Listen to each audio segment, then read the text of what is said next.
Okay, so what we are an organization. We're inspired by Jewish values and ideas.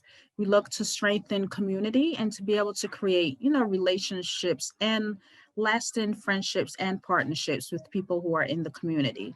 As I mentioned, Kings Bay Y is the main location, the umbrella. We've been there since our 60-year mission. And within recent years, we formed the JCC umbrella. JCC, I'm not sure if you're familiar with, but there are quite a few JCCs located throughout the worldwide. So here are some of our locations. Our main locations on Nostrand Avenue. We then have JCC Brooklyn North Williamsburg. We also have Windsor Terrace, Clinton Hill. We offer after-school programs at Avenue W and also PS 206. And during the summer, we have a robust summer camp, which we utilize Fort Hamilton Army Base. So that's something that everyone usually looks forward to. So just to highlight our executive leadership, we have Leonard Petlock. He's been there since 2006. We have Daniel Zeltzer. Daniel has been there as a volunteer, and he's actually now the Chief Operating Officer. So that should give you an idea as far as the opportunities that can be available once you do join the organization. Bella is our CFO. She's been there since 2010, and Jason recently joined us as of 2019. I'm sorry, Leonard was actually there for quite much longer time, back in 1996. So my apologies. And here's a highlight of our leadership. As I mentioned, with the 3 different locations under the JCC umbrella. Irina, she's the head of the Clinton Hill program. Alon is the head of Windsor Terrace, and Milan is the head of Williamsburg. And yours truly, I handle human resources for all of the different locations. So just right now, our hours of operation, we usually operate on Monday through Friday. Saturday and Sunday is currently closed. And of course, that's because of COVID. As we all know, we've all experienced COVID in many different ways, hopefully with you, nothing too personal.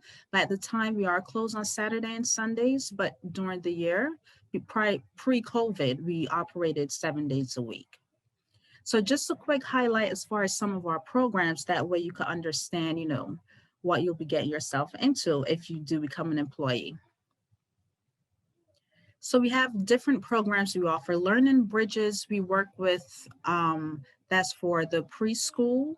We also have Learning Labs, which is through the Department of Education. And we also have Kings Bay Y Academy, which is private. Similar services, but private. We have lots of different sporting events. We have the basketball team, we have tennis, we have volleyball. We have a beautiful swimming pool, which is we offer swimming classes. We offer different specialty programs in terms of the Hebrew language, Russian language, chess academy. When we're open over the weekend, we have Jewish Sunday Fun Day. And also we offer special needs as well. As I mentioned, we're currently closed, but once we're open, we have definitely lots of activities on the weekends as well. So these programs, you may say, well, why is she highlighting the programs? Because these are all programs that we do hire staff for. And I'll just highlight a few programs. The Learning Labs initiative, due to COVID, what Learning Labs is, there's some students who need to work remotely, but their parents may be working and need to have childcare. So what we do is provide the blended learning environment. The students come to Kings Bay, and the counselors who we hire work with them to be able to make sure that they're signed in and logged into their programs, and they assist them in whatever is needed in order to make sure the child is fully given 100% to their remote learning. And that's usually all day, as you can see, from 8 to 3. So we usually hire counselors to come on board and work with the students during those hours. Then the Kings Bay Y Academy, that is offers similar opportunities, but of course with the Learning Labs, not everyone is eligible. So more of the private private parents who do not have that opportunity or don't attend those feeder schools, they still have the opportunity to participate and get full day childcare offered at Kings Bay Y. And for our summer camp is like the grand finale during the summer. We offer camp for ages 5 to 11, and this is on Bay Ridge, the Armory base. That's where all of our programs are during summer camps. They're primarily at the base. They have lots of different things available. They have there's swimming pools, there's hot lunches and staff available. There are different types of sports, arts and craft, dance, all these things. So imagine all of these exciting things that are being offered and you being responsible to make sure that the program is a success. So that's and in addition to that, pre-COVID, there were also several trips as well that the kids will participate in. And our mini camps is usually like around summer break or spring break when, there's a break from school. We do offer that opportunity as well. So we also always looking for someone to come and provide that also. So those are mainly our programs, all the different programs. In addition to that, we also have adult programs that we do offer. We do a lot of food pantry work. Pre-COVID, we had, whereas, people will come to the organization to collect the food. And during COVID, we need a lot of drivers to be able to distribute the food to the community. We also have Russian adult daycare programs and Chinese adult programs as well. So not only do we offer programs for the younger population, we also offer programs for the older population as well.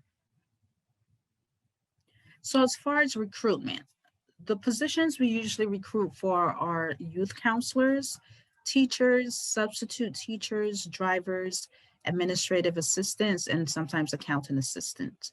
I would say the primary positions that we do offer are for youth counselors. And usually, let's say if you're in college, that's a great opportunity for you. Let's say if you're studying education, whether it's your bachelor's or your master's, this would be a very good opportunity for you to, gain that experience. I must say a lot of these positions are usually minimum wage, but you can't put a price on the experience that you do get having to do this.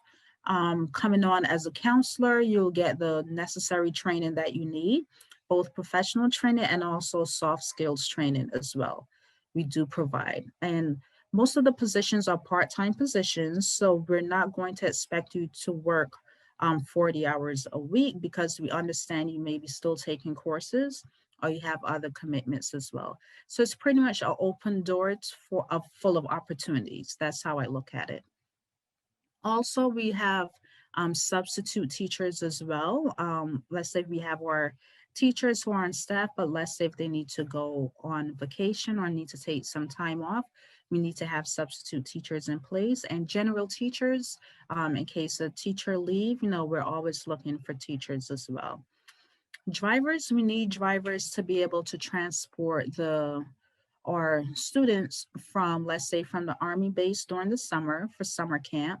And also pre-COVID, while kids were still in school, our drivers will go to the schools. We have partnership with some schools, for example, Success Academy. Our drivers will go to the school, pick the children up, bring the children to our main location until the parents pick them up.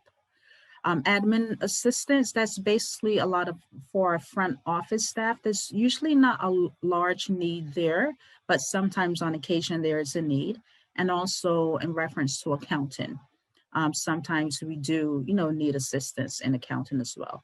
But primarily, the majority of these positions are part-time positions. So I want to, make that very clear. It's not full-time position. However, let's say if you were hired with this as a youth counselor, and then let's say you become a substitute teacher at some point, you're going to be a teacher. Who knows, down the line, you could be a director. There are endless possibilities that are available. So those are the different positions. Just wanted to highlight a little bit about our recruitment process. So let's say you see a position. I usually post positions primarily on Indeed. Facebook I use at times as well, sometimes Craigslist. Also, JCC Works, which is the Jewish network, the umbrella for all the Jewish agencies. So usually I'll post jobs there as well. So let's say if you see a position, you apply for that position, the resumes usually come to my attention. I review those resumes. If there's a resume that looks like there's potential there, I usually schedule a phone screen, sometimes not even schedule in advance. If I make a call, for the most part, someone's usually available right away. Depending on how that phone screen go, then I in turn share that resume and feedback with the hiring manager, and we'll schedule an interview. Just so you know, as far as the youth counselor positions, we have been doing panel interviews. So let's say 4 people at a time. It's quite possible because as you can imagine, we're always hiring. During the summer, we hire 100+ employees to be able to assist us with our summer camp. So that's always something that's ongoing. Let's say the interview goes well with the hiring manager and the hiring manager would like to proceed. Based on how our programs are governed by the government, we need to go through the comprehensive background screening process. And that's because you'll be working primarily with children, and we do take all precautions to make sure that we do follow all proper procedure, because if we don't and we get an inspection, that could be a violation. So we try to avoid that. So the comprehensive background screening process, that includes fingerprints. You need to make an appointment to go get your fingerprints done. You need to go see your doctor for a medical statement, which usually is pretty much a TB shot, to read that TB shot to see, whether you're negative or positive. Provided everything goes well, you'll continue on with the hiring paperwork from HR, from myself, where you present, complete your I-9 form, you present your IDs, let's say your driver's license or passport, etc. Once all that is provided back and there's an agreed upon start date and there's a slot available, then you come on board. And then, of course, we'll be happy to have you. I'm not going to go into too much detail, but just so you know, benefits are usually primarily for full-time staff. So let's say if you do start with us as a counselor and you do ended up working with us full-time beyond, of course, there's vacation leave, sick leave, holidays, personal days, bereavement leave, and jury duty. And then, of course, other benefits that are mandated by the government, because we don't have control over everything. But we do try to provide a nice, warm environment. Those who have worked with us have worked with us for quite many years. So they usually come back every summer or during the year, or they schedule, some people actually schedule their classes based on, our need. And I always tell them, your education is first. So please focus on your education and then, come on over to us and see what can be done. Okay. And that is the end of my presentation. I'll stop sharing now and I'll be ready to take all of your questions. The first question we have is, how would students submit their resume and apply for any of those positions that you just listed? Well, you could do 2 things. If you see the position listed on Indeed, you can apply via Indeed, or you could just email your resume to jobs@canesbayy.org. You could take a look at our website, because most positions are listed on our website as well. And on the website, it's pretty much telling you to send your resume to jobs@canesbayy.org.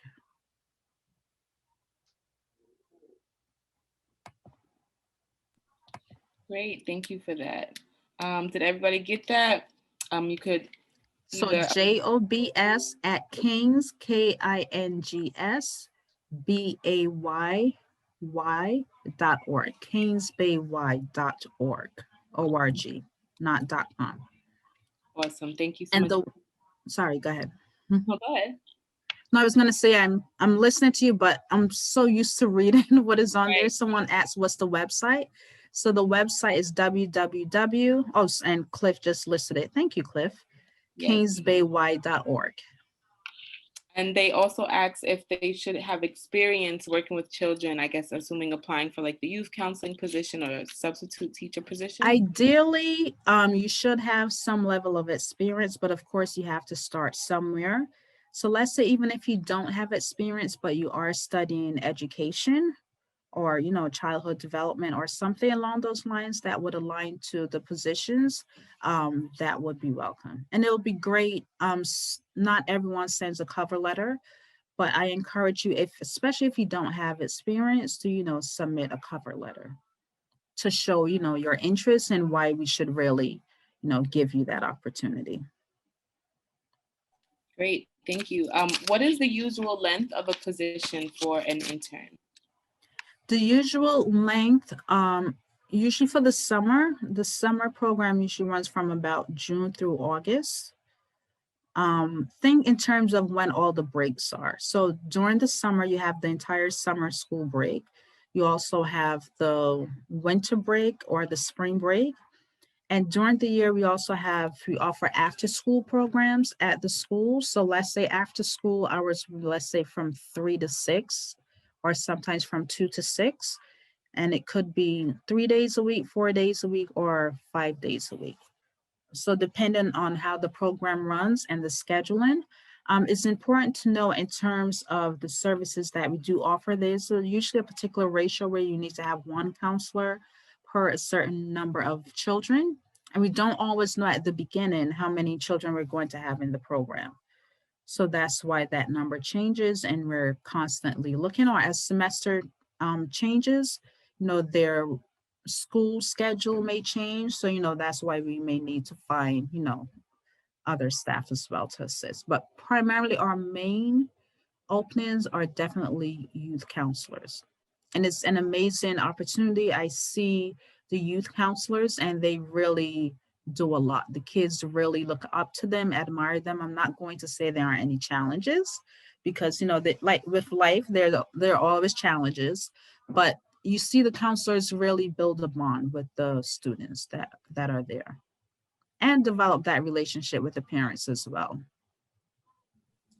Excellent. Another question from Sarah. Does this internship go towards education majors or children and youth studies majors?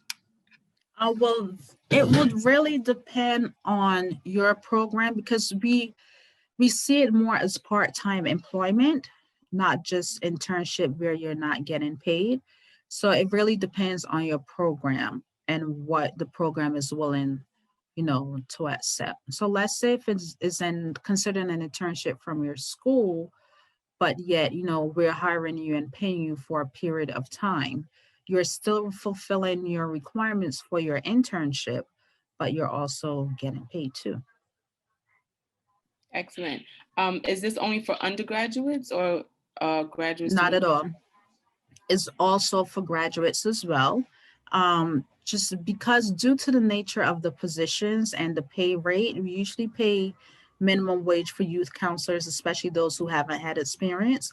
But sometimes you may have a site supervisor, let's say at one of the schools where we do offer the program, maybe a site supervisor that may get paid more, or you may be a group leader within your set of students, let's say for a certain age range, and you may have a degree or you may have previous experience, then of course we wouldn't expect you to come in at minimum wage.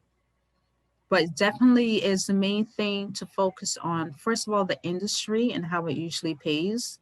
We're not $1 million industry, but definitely the experience. I cannot stress to you how much you have to gain. There's so much to gain from the experience. And Canes Bay Y has been around for quite a long period of time.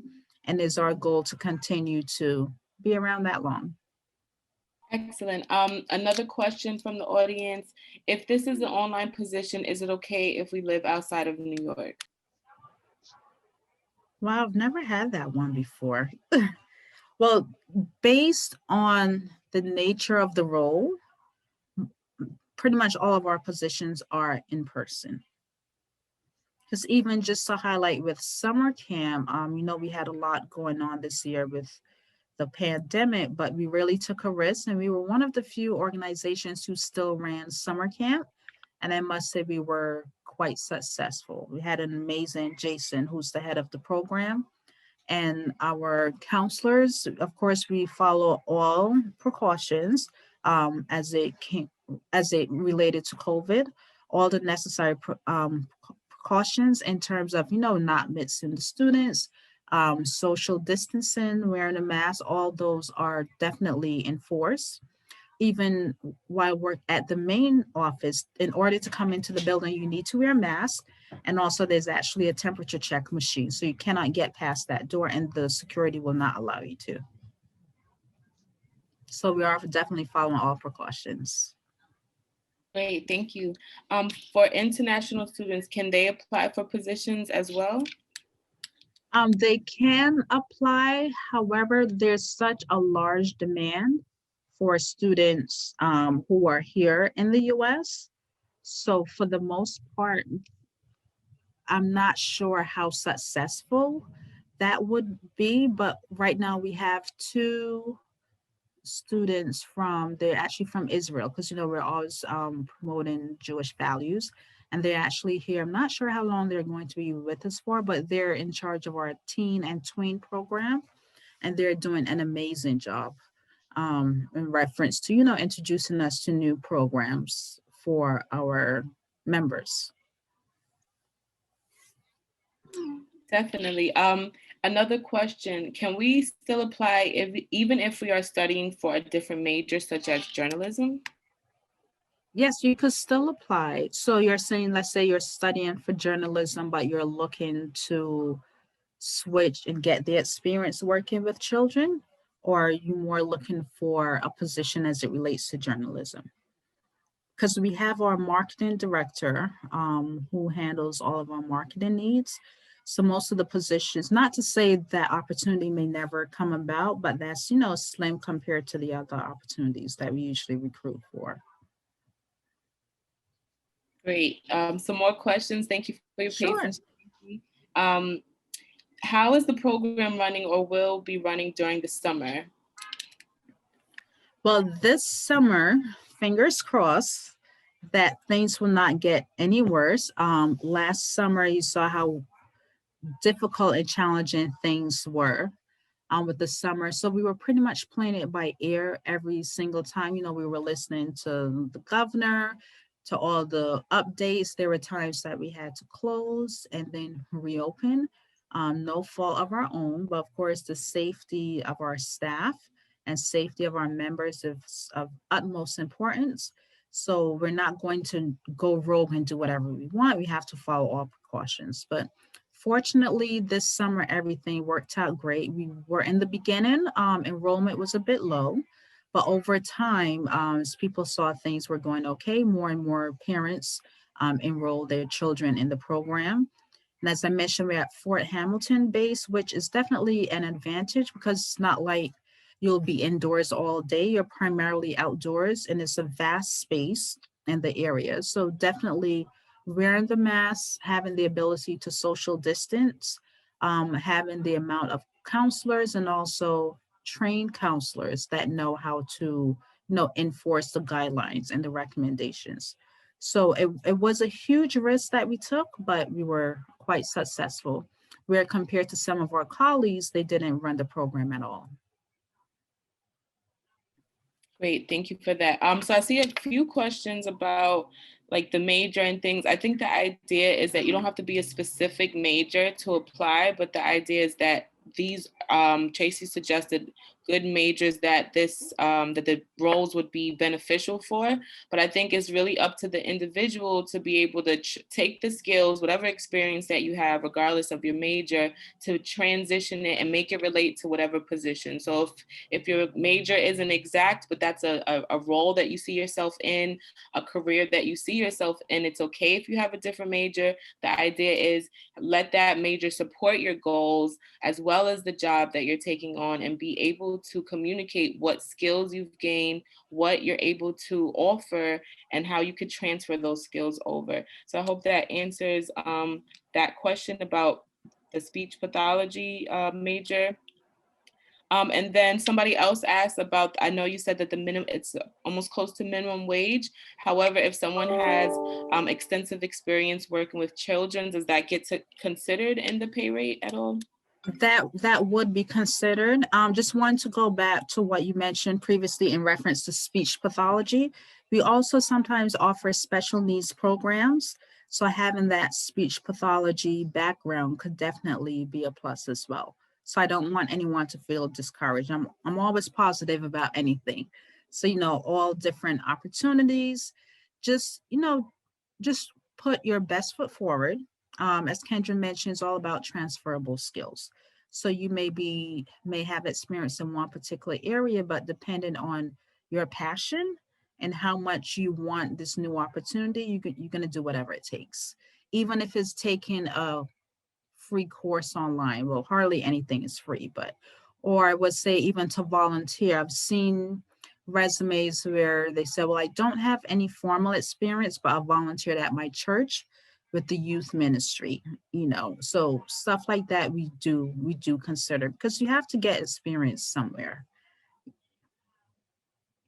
Exactly. So we have a few more questions. Again, thank you so much, Tracy, for your Sure, not a problem. So sorry. Is being a Jewish studies major a plus for the program? I wouldn't say a plus because I don't want to discriminate. But of course, that definitely helps, because to me, you'll be more in tune in terms of, well, of course, let me just say, yes, we're a Jewish-based organization, but we cater to everyone. The community where we're currently located is not a Jewish community. It's a very diverse community. So I must say, we have a very diverse staff as well. So we do cater to everyone. But having that background, you'll definitely probably be more relatable to some of the programs that we do offer. Great point. And for the internship, the roles that you do offer, do you have any for the fall or the spring, or is it only for the summer? They're all throughout, because during the summer is when we'll need people more during the day. Let's say it could be a 8 to 1 shift or a 1 to 5 shift. During the outside of the summer, remember, we offer after school programs pre-COVID. So of course, in the evening, let's say COVID goes away and stays away, hopefully. That's when we'll go back to going to the schools, picking up the students and bringing them to the sites. And that's when we will need counselors to work in the evening. Sometimes, let's say maybe up till 6 when they're picked up, or also during, the winter holiday, or the like spring break or winter break. So it definitely varies, because that's when we'll have mini camps. So we have our summer camp, we have our mini camps during the winter and spring break. We also have our after school, which is after the school day. And if we're still doing remote, depending on how everything is, we'll still need during the day outside of summer. So we just have to see how everything plays out. Great. Thank you so much, Tracy. Are you open to students staying in contact with you, or is it best for them to just send their resume to the email that you shared already? No, they're more than welcome to send me an email. My email is easy. They both come to the same place. So if you're sending your resume, you can send it to jobs@canesbayy.org. Or if you're going to email me directly, it's just hr@canesbayy.org. And you could just mention, that we met via this forum, and I'll be more than happy to assist in any way possible. We do get lots and lots of resumes. So, the introduction would definitely help. But like I said, it is an amazing opportunity, just seeing how the youth counselors work with the children and the relationships that are formed. A lot of bonds are formed. Some counselors know kids from, let's say, they were at the kindergarten age, and now the kids may be in middle school or something. So it's definitely a sight to see the progression. And then just being introduced to the Jewish culture is, I'm always very open. We're all about diversity. So the more you learn about other cultures, the more you'll be able to understand and, respect other cultures. And that's very important to us. We definitely are very firm when it comes to being compliant with everything. So for example, we have sexual harassment training, which is mandatory every year annually. So make sure all staff completes that training. Also, depending on the program, there's different training as well, depending on which program that you work with. So it's definitely a lot of training. Lots of questions that I personally may not be able to answer since I don't work directly in the program, but guarantee you there's always someone else there that can assist. And I'm seeing thank yous for the email. So yes, the email was correct. It was hr@kingsbaY.org, or you could email the resume to jobs@kingsbaY.org. Always remember the biggest mistake people make, they'll put kingsbay.org. They forget the other Y. So remember there are two Y's at the end of the email, and it's .org, not .com. Amazing, a lot of great opportunities. Tracy, thank you so much for your time and your generosity and taking the time Thank to you. share opportunities with Brooklyn College students. I see everyone is eager to apply. I believe, you can start applying right away, correct, Tracy? Yes, you could start applying. We're always looking for substitute teachers and the youth counselors. And also wanted to mention, I know Kings Bay Y mentions was the umbrella at Nostrand Avenue, but we also have people working in different locations. So let's say if the Nostrand Avenue isn't your ideal location, you may be considered for Williamsburg, or you may be considered for Clinton Hill or Windsor Terrace, or you may get to work across all three. So it is I look at it more like a rotation opportunity. But of course, bearing in mind, it definitely depends on the need. I'll be open and honest. One thing that may deter people is the whole comprehensive background check process, but you have to understand the roles that we recruit for.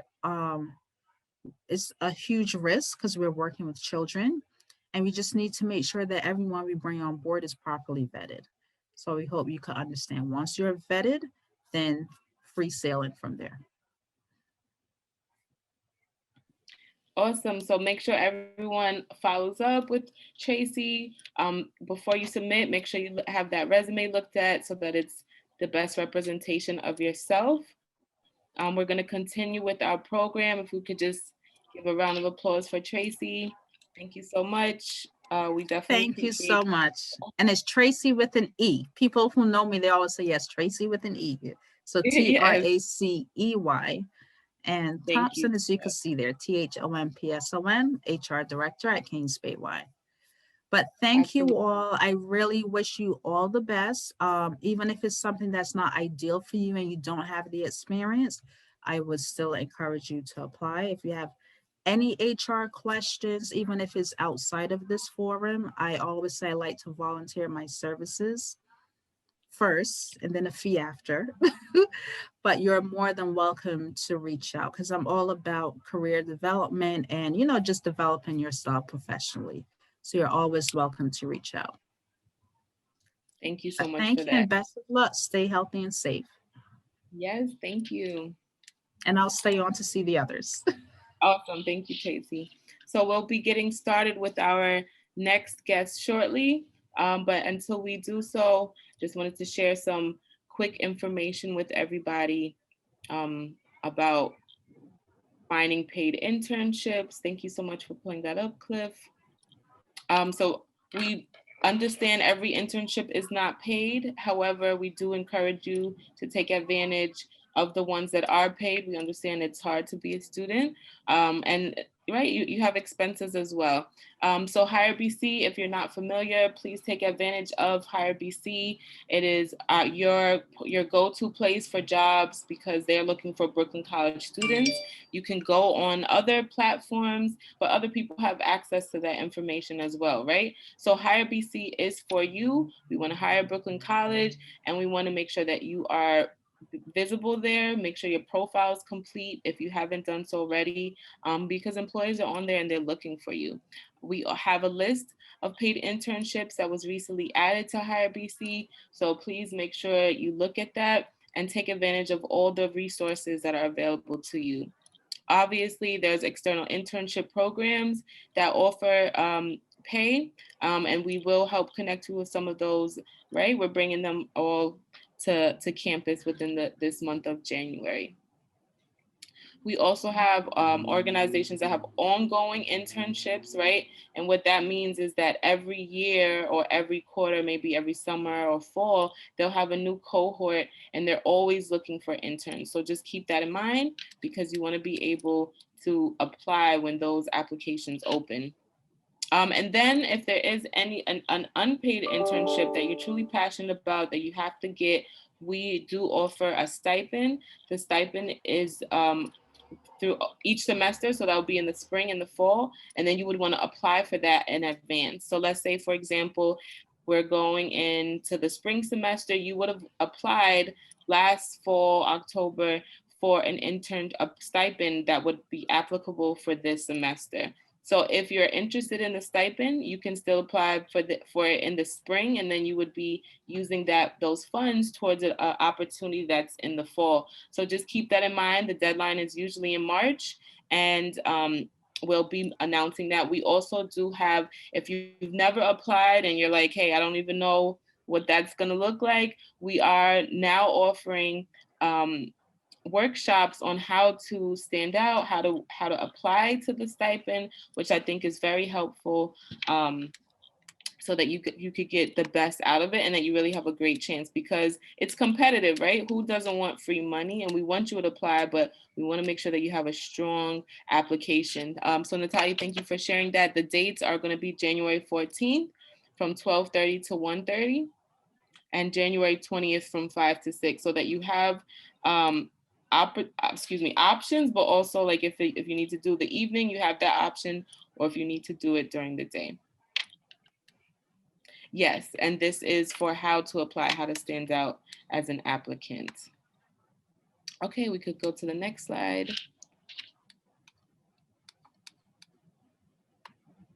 So additionally, I know you guys get a lot of emails, but we really hope that you're reading ours, because opportunities with you, right? Opportunities to get paid, opportunities for great events where networking is encouraged. And people always say, oh, network, right? But what does that mean? Attending, connecting with people, sharing resources, all of that is part of networking. So take advantage of that. And the links are in the chat. So thank you, Natalia, again for sharing that. So if you guys are paying attention, right, you'll want to look into the chat, copy those links so that you'll know how to access these resources. We have a lot of different events offered each semester. So please stay in the loop with our schedule. We really want you to take advantage of it. We put a lot of effort into making sure you have a lot of great opportunities to meet with people and to really take your career to the next step. And the events are one way that we facilitate that connection. If you haven't already, make sure that you're following the school pages. It's usually a tiny URL, and if you don't know what that is, we'll be sharing that with you. But that's another great way to stay in the loop. Let's say maybe you can't always look through everything on Hire BC. If you look at those specific pages for your school, then you'll get information that's really tailored in terms of events, news and resources, as well as jobs and internship opportunities. Of course, you can always visit the actual sites for opportunities that are paid, and following on social media. Sometimes that's how job opportunities get announced. So you just want to keep that in mind. So I hope this was helpful, just to keep in mind. So we're going to move on to our next representative.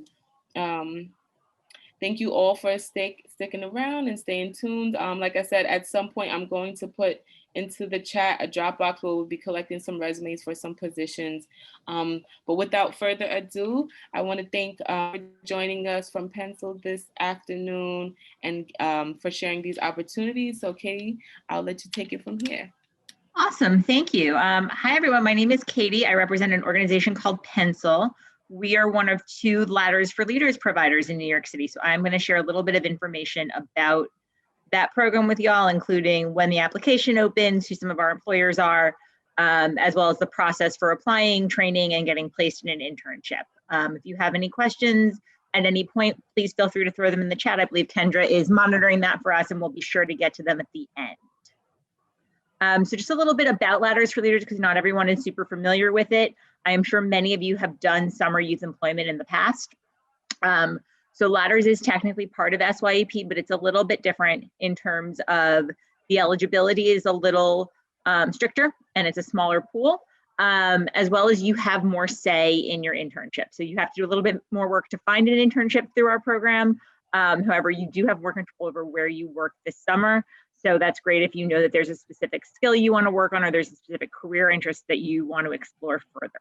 There are two Ladders for Leaders providers. There's Pencil, and then there's what was once Common Point Queen and is now Samuel Field Y, or was the Queen's Y. They offer a very similar set of expectations. So it's the same application criteria for both partners. They work with a similar pool of employers, but slightly different. So if you like the program, but you're not sure Pencil is the right provider for you, I really encourage all of you to check out their website and learn a little bit more about their program before you start your application. A little bit about Pencil internship sites. So each year, in a normal year, Pencil would place anywhere between 450 and 600 interns at paid internships across New York City.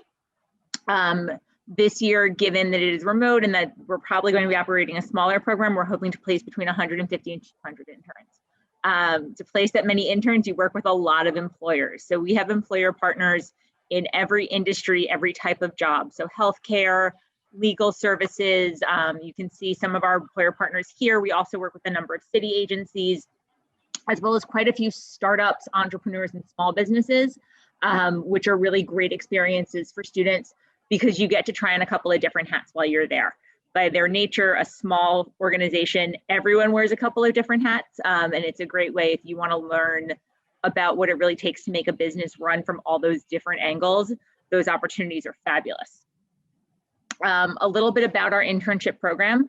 Most interns will work for about 25 hours a week for 6 weeks. That's a total of 150 hours. And most internships are paid at New York State minimum wage, which is $15 an hour. That is the floor. So any internship you are offered with us will be at least 25 hours a week at $15 an hour. There are a select group of internships that are at full-time or a slightly higher salary, but those are by far the minority. So we like to set students' expectations that you should expect that 150 hours and $15 an hour. Ladders for Leaders is a competitive program, so we cannot guarantee that you will be placed in an internship. Our hiring decisions are made by our employer partners. We are there to share your resume and advocate for you and explain why we think you are a great fit for that job. We also cannot guarantee the perfect internship. The difference between Ladders for Leaders and SYEP, as I said, is that you have some control. So we'll share job listings with you, internship opportunities, and you can say, yes, I'm interested in that, and no, I'm not. So any internship that your resume is shared for, that you interview for, and where you're ultimately placed is something that you said you wanted to do. So you found some skill, some experience, some bit of knowledge that you think is really important that you can gain from that. So it may not be your perfect internship, but it is something that you said you want to do this summer. A little bit about our program timeline. The application for Ladders for Leaders will open on Tuesday. So if you go to the link now, it's not going to be there. It's going to be Summer Bridge from last year. It's okay. We promise by Tuesday it will have switched over. When you apply, you need some personal information, including your social security number and contact information, an updated resume, a transcript, and responses to 2 essay questions. Once we've received applications, we will begin offering students spots in our training program. Students must complete training before they are eligible for an internship. So our training takes place in February, March, and April. There are 3 different training sessions. Once you are trained, you are eligible for an internship. So we do hiring between February and June. We place students in internships until we run out of internships, we run out of students, whichever one comes first. So you may get your placement in February, you may find your perfect internship in June. We ask students to stick with it, even if, it can be really frustrating at the beginning. If you're not getting internships you're excited about, or you're not being hired for the internship you interviewed for, we will keep sharing your resume. We will work with you to strengthen that resume throughout. The internships themselves take place in July and August. So most internships are 6 weeks. Some start July 5th, some will start July 12th. Eligibility requirements. To participate in Ladders for Leaders, students must be at least 16, so 16 through 21. They must be enrolled in school, which all of you are. They must have prior work or volunteer experience, and you must have a cumulative GPA of a 3.0 or above. Cumulative means all the semesters up until this one. It is not just for last semester. So be sure that you are checking that transcript and looking at all the years together, not just last semester when you're getting ready to apply. You must be a legal resident allowed to work in New York City. And again, as I said, most of our internships will take place between July 5th and August 20th. And students do need to be available in that time frame. If you know you are taking a class for most of August, this might not be the program for you. Our dates are not flexible. So please think about that as you are applying. If you're not sure, apply. If you're like, I'm not sure what I'm doing yet, absolutely apply. But when you take that job or you move forward in the process, please be sure that you are going to be free during that time period. That is when internships are offered. So a little bit about what makes a strong applicant. As I said, our program is selective. We do receive at least 5 times the number of applicants as we have spaces for. So we are looking very closely at student resumes and essays. So when you are finalizing your resume, you have about a week before the application opens, which means you have time to do this now. Please be sure that you have included your GPA, any academic honors or classwork connected to your career goals. We look for students who have consistent involvement in volunteer and extracurricular activities as well as prior work experience. And the benchmark that we use for that is 1 job, internship, or activity each year beginning in the 10th grade. So we know in your 10th grade, you might not have had a formal internship or after school job, but we hope that you have a volunteer experience that you can list or participation in a club, something like that. So we're looking for that consistent experience year over year. If you held 1 job for 2 years, that's fine. We're looking for hard skills, including Microsoft Word and Excel. If you speak a language other than English, that's also a great thing to be sure is on your resume. Any other computer programs that you use, please include those. And then lastly, make sure that your resume has clean, clear, and consistent formatting. So all your headers match, all your bullets are lined up, all your fonts are the same, that you've had someone proofread it once or twice, maybe give it to 2 or 3 different people, so that you've caught all those typos. All of those are things we look at when we determine who moves forward from the application phase to the training phase. Also, students will be asked to answer 2 essays. These essays typically focus on your career goals and interests. The essay questions have not been released for this year yet. We expect them to come out on Tuesday. But as you're thinking about what you would want to write for those, one will definitely be about your career goals or interests. So as you're writing those essays and drafting them out, once you've seen them, be sure that you have a topic statement that responds to the question. So make sure, especially if you're reworking an essay you've already used for something, I know people do it, that you have been thoughtful, that you are really answering the question that they are asking. And once you have figured out how you want to answer that question, that you are providing evidence and examples that support your statement. And finally, your essay should follow a clear and logical path. So you're trying to get from point A to point B. It's sort of like a short-term paper, but be sure that you are being clear as you sort of walk that line around where you want to be in the world or things that have influenced you. As with your resume, you want it to be error-free. So be sure you're using spell check. And we strongly encourage you to ask friends, parents, teachers, other adults, other peers to give your essays a quick read. As the writer, we sort of know what we were thinking, and that makes it really easy to miss things that may be unclear to someone who's not in your brain. So please be sure that you're getting that input from other people before you hit submit on those essays. As I said, it is selective, so we are looking at essays, we are looking at resumes, and from that we are inviting eligible students to our training. Our training is required, so all students will need to go through training. Our training is also 100% virtual. Trainings are scheduled the week of midwinter recess, spring break, and then in the evenings, March 13th to 16th. So they're 2 days a week over a couple of weeks. Students only have to sign up for one of these training events.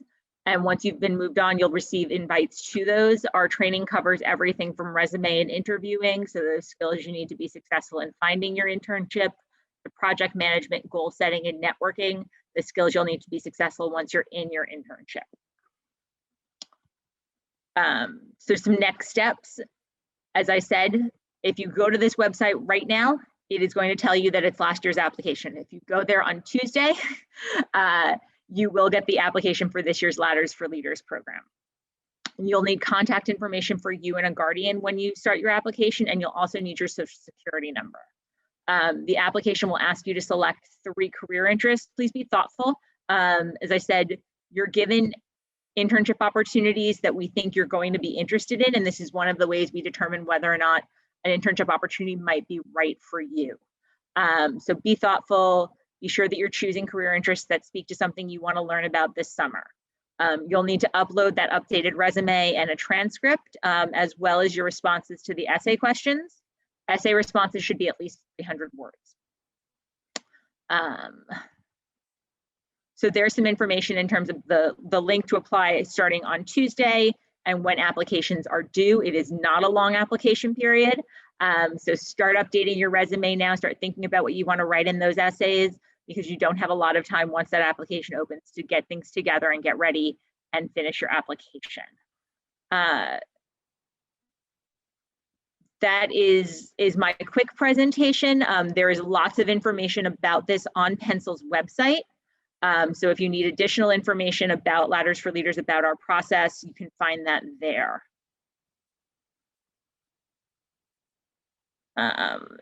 So thank you, Katie. Yep.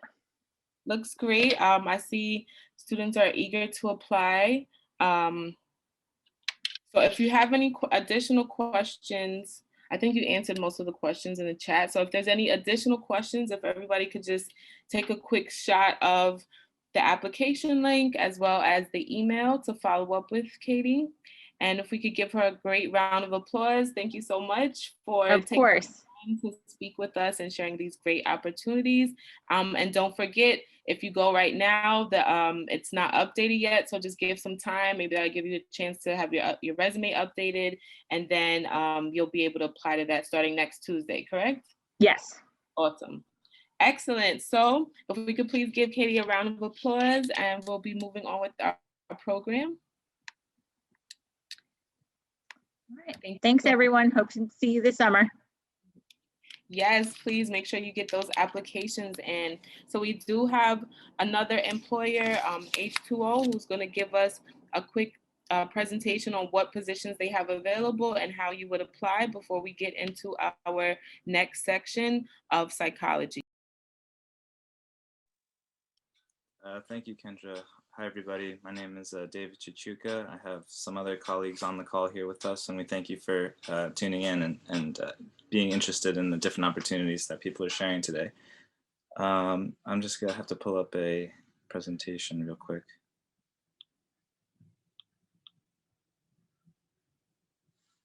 Where are you? Were your colleagues going to present with you? Should they have co-host as well? It would be helpful if Stalin could be a co-host. Stalin Espinal. Hello, my name is Stalin. I also work with NYC School. I'm the school programs manager, and I'm also a Brooklyn College alumni from the Urban Sustainability and Environmental Science Department. So I'm excited to present this opportunity to you guys today. Thanks for chiming in, Stalin. So I'm gonna go through this really quick, just kind of give you a little bit of background. This photo is taken from a beach cleanup that we do. Obviously pre-COVID, there's no masks yet.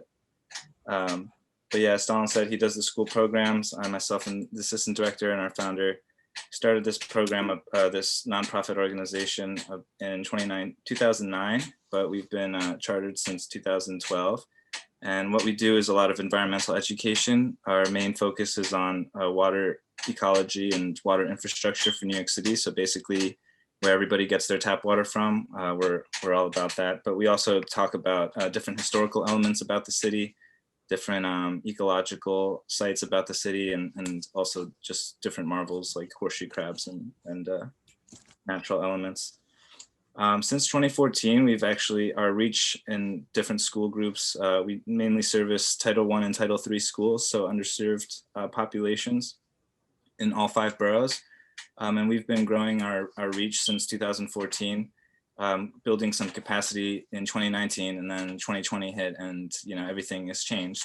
But we used to do these field trips at 8 different sites, which are highlighted by these little red faucets here.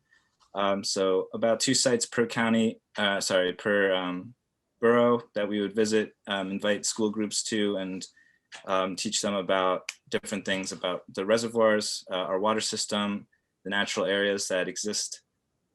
Basically just to have a lot of fun for 2 hours in a park with a bunch of students, and just kind of hopefully inspire their curiosity enough to want them to continue engaging in the outdoors, and then hopefully advocate for them.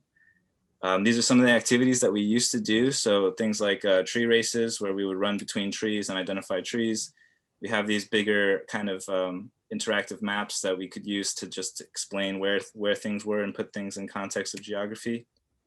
And finally, the kind of apex of our lessons are always about an interactive element, about getting these students to do something hands-on, build something, really understand concepts through a way that's not just through a screen or just through kind of lectures. And that's sort of where our challenge is right now. Today, with the pandemic still in full swing, schools are closed, a lot of online learning going on. And so to respond to that, we created this hub, or this sort of location for all our online lessons. And the main technology we've used to be able to kind of translate these outdoor activities into something more virtual are these story maps, where we basically took the idea of those maps we would use and you could kind of explore on your own and turn them into a virtual setting so that students could still sort of explore them, all while having this guided information about these maps and the different historical elements of the city and of our history. So these are just a couple screenshots and examples of the kinds of things we've built since. And I'm gonna let Stalin tell you a little bit more about exactly what kind of intern we're looking for. So we're looking for an intern who has some experience using ArcGIS, or either the desktop version or the ArcGIS Online, or is familiar with doing story maps, or has really strong writing skills. I dropped the link to the site that we've been developing, and so we're looking really for an intern who can conduct independent research and work collaboratively with the team. And we're offering, it's a 10-week spring internship, 10 hours per week commitment we're looking for, and the compensation is $2,000, which would be paid split even in between the 10 weeks. And these are all like the experience that we're looking for. But if you don't have a lot of experience but are familiar or studying environmental science or urban sustainability, or have taken ArcGIS course at Brooklyn College, then I think definitely you should apply. And I'm gonna drop the job description, internship job description letter in link. It's a Google Doc, so you guys can read up on it. And I also provided the link to our site.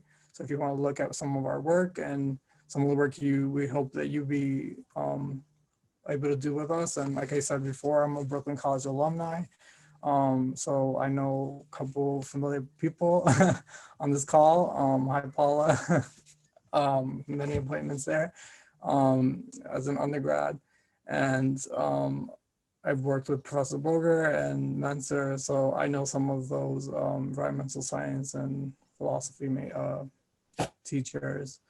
And I would be happy to provide some training if you don't have enough experience, but we are looking for someone who has some experience with these programs and has strong writing skills and is able to conduct independent research. I know we don't have much more time, but I provided, the doc also has my email and David's email as well. Yeah, and as far as any sort of interests, the main field is environmental education, but we have, it's really We're staying flexible in terms of like what we can offer to the different kinds of schools and partners that we've worked with in the past. We also do other programs outdoors, but what we're mainly looking for is somebody to help us with our virtual programs, whether that's with, you know, kind of, if you have an ArcGIS background and can help build things from the ground up, that'd be fantastic. And if not, there's still an opportunity depending on, you know, your kind of background, your familiarity with the subject, and in your general interest in wanting to learn. Stalin said he'd be happy to kind of coach and train, you know, provide the information that you would need to work with us. And so, yeah, just happy to answer questions as we have definitely. time. And the position is fully remote, just so Yes, Yeah. thank you, Stalin. Excellent. Well, welcome back, Stalin. Thank you for sharing that you were Brooklyn College alum. I did notice your shirt. I was like, okay, he came prepared, but yeah, I love it even better to know that you're an alum.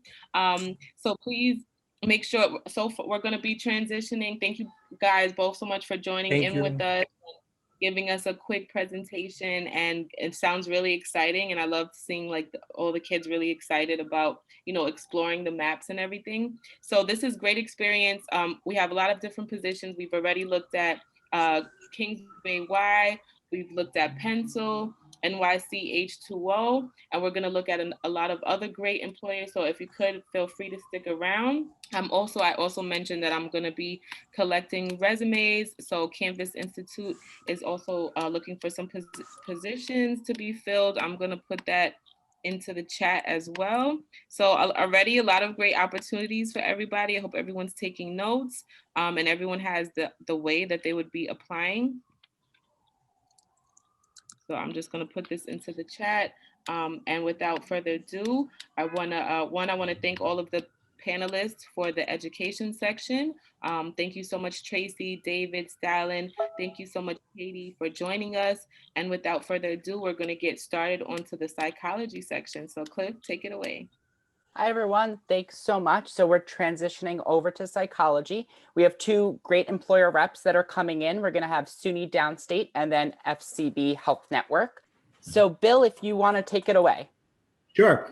So I don't actually know how I ended up in psychology. Maybe I could get a reprise in computer science, which is really more where I belong, but this is fine. So we do brain science. I guess the brain has something to do with psychology, but we don't really get to that level of functionality, really more at the level of neurons and neuronal networks and how they work, how brain diseases work. So maybe psychiatry, schizophrenia is one of our interests, epilepsy, certainly an interest, Parkinson's disease, a variety of other brain ailments, as well as just general brain function. Our perspective is the brain is not at all understood, which may differ, surely differs from the perspective you might get from reading about artificial intelligence, where there's this idea that we have the basic concept of neural networks. I think we do not. And so that puts us in a I guess a minority, but about half and half in terms of how people think about these things. Our positions would all be pretty much computer related because we're a computer lab effectively. We work very closely with people who do experiments on mice and rats and monkeys and some on people. But we do simulations, and that's the same thing you'll see in a weather forecast. That's a simulation of what's going to happen in the future, given the conditions in the atmosphere at present. We would predict, or like to predict, because so far not with enormous success, but starting to predict what will happen in the brain given the conditions at present. How, for example, an anomaly in the brain could lead to something like autism or something like schizophrenia, which would be a disease. Certainly schizophrenia, yeah, both of them, or epilepsy. Skills we're looking for, and we don't have a particular number of positions, and we have money. I got money, you need money. Let's get together, let's hang out, it's cool. We have positions, and we could do work with Python. That's our main language we use. And we develop software that's placed on GitHub. All our stuff is open source because we're an academic center. We're sponsored by the government, National Institute of Health, a little bit by the National Science Foundation. Anyway, the point is Python. So if you know Python, that would be great. If you know Java, not so great, but maybe we could, reform you. It's possible. MATLAB, not so great, but you might be reformable. GitHub would be good to know. Having done some major simulation projects, our main collaborators for the underlying simulator are at Yale. So it's a nice kind of connection to folks at Yale. In fact, we've had at least one guy who trained with us who now is faculty at Yale, which is cool because we're where we are. We're in Brooklyn. We're just like a mile north of you, I think. You guys are like Avenue H or I or something like that. And we're past Avenue A. We're up at Clarkson Avenue is where we are. And so, in terms of physically coming to visit, if and when the pandemic ends, it's quite doable. But in the meantime, of course, everything can be done easily from home because it's all software development. But the main thing, when the pandemic ends, we'll be able to go out. Oh, I was about to say we'll be able to go out for a beer, but you guys are probably like too young, so no beers, right? Okay, forget that. Anyway, a Coke and a Pepsi, whatever. Okay, so I'm not sharing a screen. That's fine. They did share previously, I think, our website, which is neurosimlab.com. Best way to get in touch is just to contact me by email. Then I'll bring you over to Slack because I prefer Slack for having conversations. And then, of course, Zoom, and we'll chat and see if we're all compatible. So questions, I guess. So you guys can start to enter questions in the chat. We have a question that did come in about programming languages. So a student had said that they know front end as well as Java and C++. Is that okay? Well, that's certainly a good start. C++ is something that we use in our lowest level work. And it's actually something I don't know well enough, but yeah, C++ would be good. The other one's not so good, but if you know 3 languages, that suggests that you have some substantial computer science background, so that's a good sign. Great.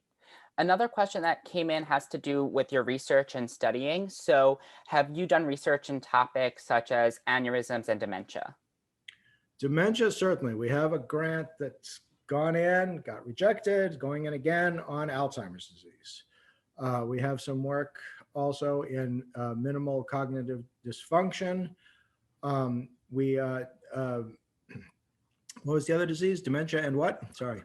And aneurysms. Aneurysms. No, we've never thought, we've thought about it, yes, but aneurysms are flow, and we have not modeled flow.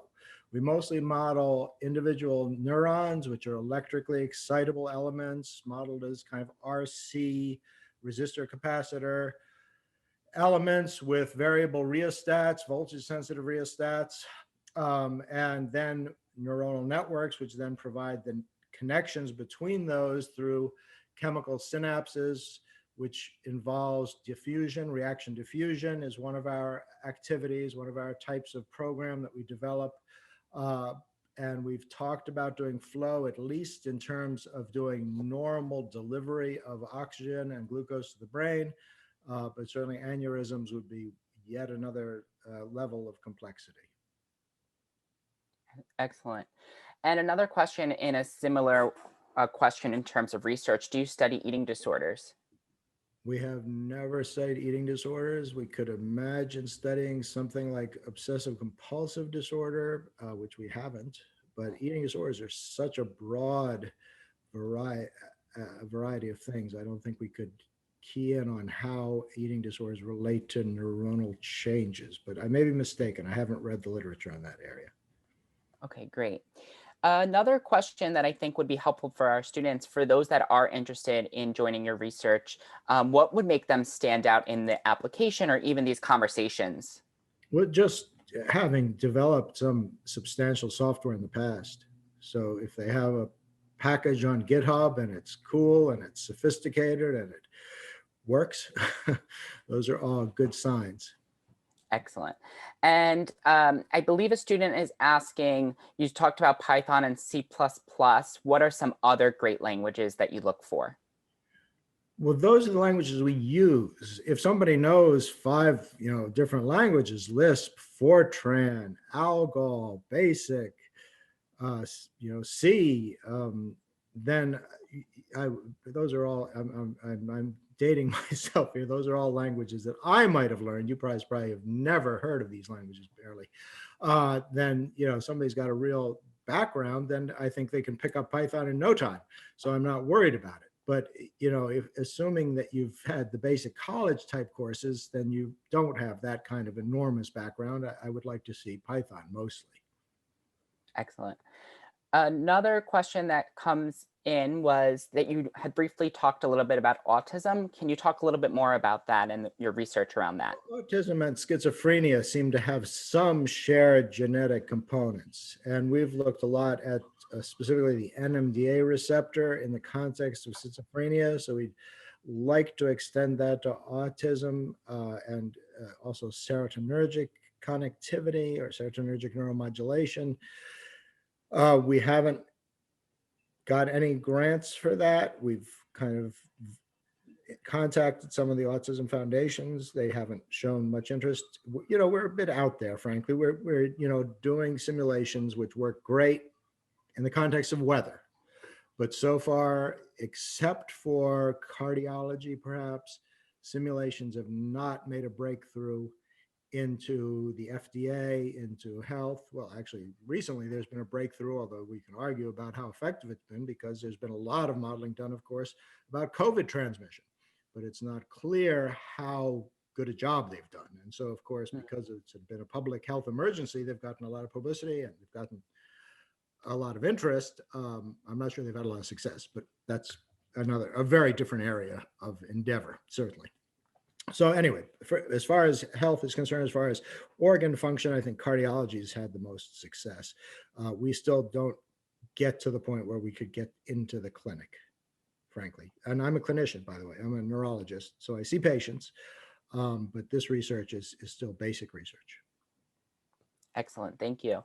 And a student just wanted to clarify in terms of, for those that are interested, they should email you with their interest, their resume, and then you guys will set up some time to chat either through Slack or Zoom. Is that correct? Correct. Excellent. And can international graduate students apply for this role? Well, seem strange for me for a graduate student to want to apply. I mean, if a graduate student wants to work for me, generally they would go through our graduate school program. Perhaps there is some setup. I know there were some discussion previously of setups between Brooklyn College graduate programs and our graduate programs. But generally, a graduate student has a research project. And so it would seem unusual for them to take on this additional activity, but it might work out. I don't know. I was speaking mostly to undergraduates. Okay, great. Feel free to put in other questions if you guys have. I do actually have a question for you in terms of, for students that are interested, what are like some resources, professional associations that they can generally check out? Well, the main professional organization for neuroscience in general is SFN, Society for Neuroscience, sfn.org, I assume. And that would expose you to the entire realm of neuroscience. We have an annual meeting. It's 30,000 people, so it's an enormous group. For our little area of simulation of neuroscience, our group is CNS, Computational Neuroscience Society, and it's a kind of funny URL. It's cnsorg.org. So 2 orgs there, because somebody else had CNS, so we did CNS. So that would give you some idea of our meetings and our presentations. The fun thing about that is actually this field is stronger in Europe than in the US. So many of the meetings are in Europe, which is always fun to go to. We try to go every year, and back when things were normal and we could go places. Those I think would be the two best ones. The other one is our simulator itself, which is called Neuron. It's a neuron simulator called Neuron, and it would be at neuron.yale.edu. That's the one based at Yale. We also have our own stuff, our own software, which should be linked off our homepage mostly. In fact, Neuron also, I think, is linked off our homepage.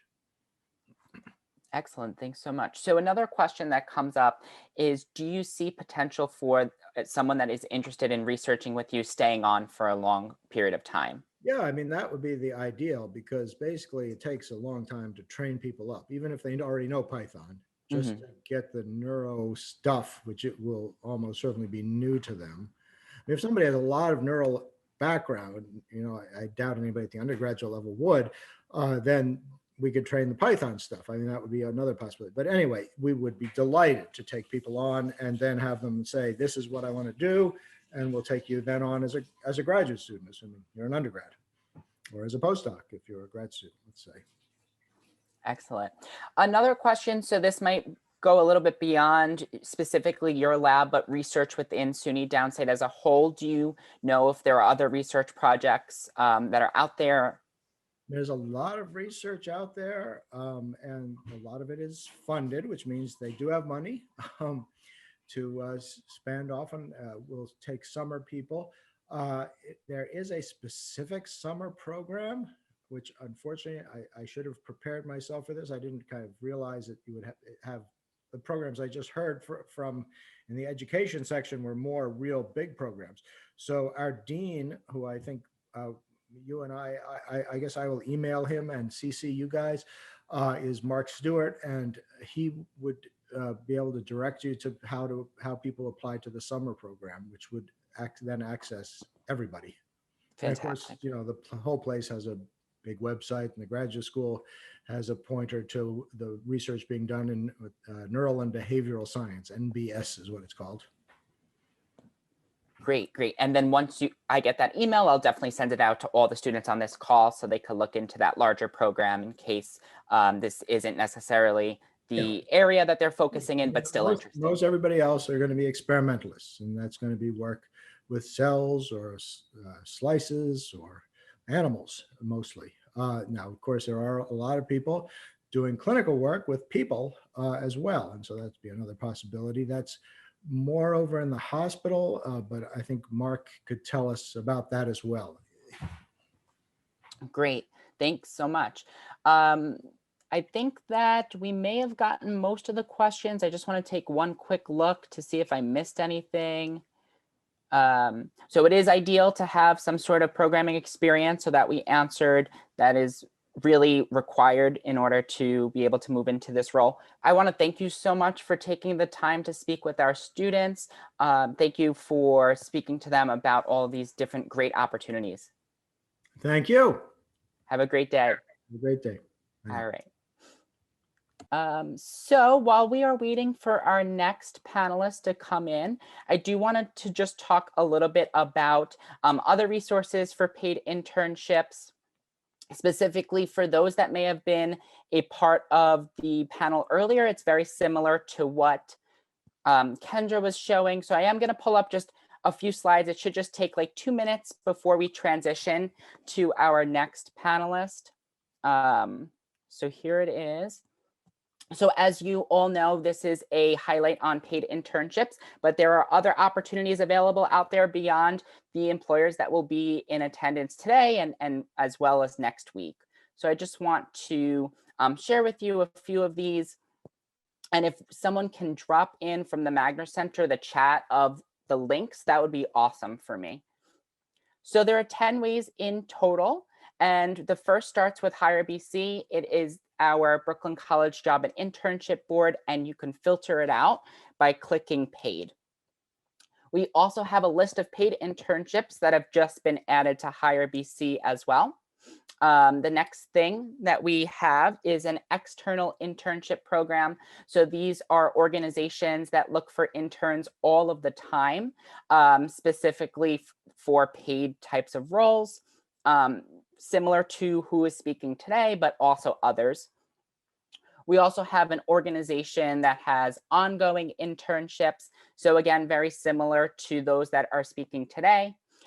We have a stipend award for unpaid internships, and that's really awesome. So we get those that were Brooklyn College alum or other donors that gives us money to allow students to get paid to do unpaid internships. The deadline for if you're interested in the summer or the fall of this year, that'll be in March. And if you are interested in interning in the spring of next year, so spring of 2022, that's in October. And fortunately, we do have a opportunity to meet with some of our staff members, and I think they may be putting it in the chat. Oh, so tomorrow it will be a workshop that talks about how to stand out for an unpaid internship stipend. So January 14th that Natalia put in the chat, thanks so much. And then also on January 20th from 5 p.m. to 6 p.m. So you can attend either of those. I highly recommend that because money is competitive, right? Many of you may have applied to scholarships, same idea. A few other ways before we transition over to our next rep is CUNY has a weekly email that they send out with paid internships, jobs, different events. So that's something to take a look at. We encourage students to use as many resources as possible. So you probably get emails from us, but it's also beneficial to get emails from any other curated types of job email lists. We host events just like this one with employers that spotlight paid internships. There are also events that are hosted by clubs on campus, other academic departments. So definitely take a look at that. You should get emails from the school. You should get emails from us, and that's a really great way to learn more about those types of events. We have school-specific pages. So for those of you that are on about psychology, there's a psychology newsletter. There is a School of Natural Behavioral Science newsletter for those of you that are on health. A lot of stuff that Miriam, who is the liaison for the School of Natural Behavioral Sciences, and myself do overlap. So definitely take a look at both of those resources. Then we have other websites and articles that we listed on that 10 tips document that you could take a look at. And the last thing that we always like to say is follow us on social media. We post jobs, internships, events all of the time. Sometimes we're not sending emails every single day, right? But there are jobs, internships that are posted every single day. So these are some things to definitely take a look at, especially to help you on your job and internship search. So I believe that our next employer rep is here. If we haven't already, if we could give Kayla Johnson a co-host capability so she could take it away. Okay, well, thank you for having us. As Cliff mentioned, my name is Kayla. I'm the campus recruitment manager for FCB Health Network. And Danny, if you want to take a quick second to introduce yourself. Hey everyone, I'm Danny. I am the campus partner. I help Kayla with all campus initiatives, including the internship program. Awesome. Yeah. So we are a healthcare advertising agency. Danny and I focus solely on our internship program and different campus events. So here's a little quick comprehensive look at what we have available. It is a 9-week program that takes place during the summer across the entire network and across all departments. You can see the departments listed below here. We kind of have everything and anything you could think of. It is paid at the New York City minimum wage rate of $15 per hour. 9 through 5, Monday through Friday. So it is a full-time internship with overtime eligibility. And then pretty much what the goal of the program is to have our interns learn more about healthcare advertising as an industry, understand how an advertising agency works, and just gain real world experience. All of our interns work really closely with actual clients and actual client teams. So you have a lot of firsthand experience with pretty much any ins and outs of someone in your role. So it's very comprehensive, very on deck, and you would be getting a really insightful experience during the program. So it will most likely be virtual mid-June to mid-August. And pretty much that is as much as I'm going to say about it so that we can go into what we're looking for from potential candidates. So how to stand out. It's super important to stand out essentially, because we do have a lot of applicants for our program. Usually last year we had 4,500, for example. So it is crucial to connect with, Danny and myself, or any other recruiters from our network. They will usually send you guys along to us anyways. But if you find another recruiter who interests you, you can always connect with them as well. But definitely connect with Danny and me on LinkedIn. Aside from that, it's important to email us if you do apply, because we go through every application, but if you kind of want to quote unquote jump to the front of the line, definitely shoot us an email. And I think I should be able to put our email in the chat. But yeah, that's important as well. And pretty much what we're looking for from candidates is that you are a rising junior, a senior, or a recent grad.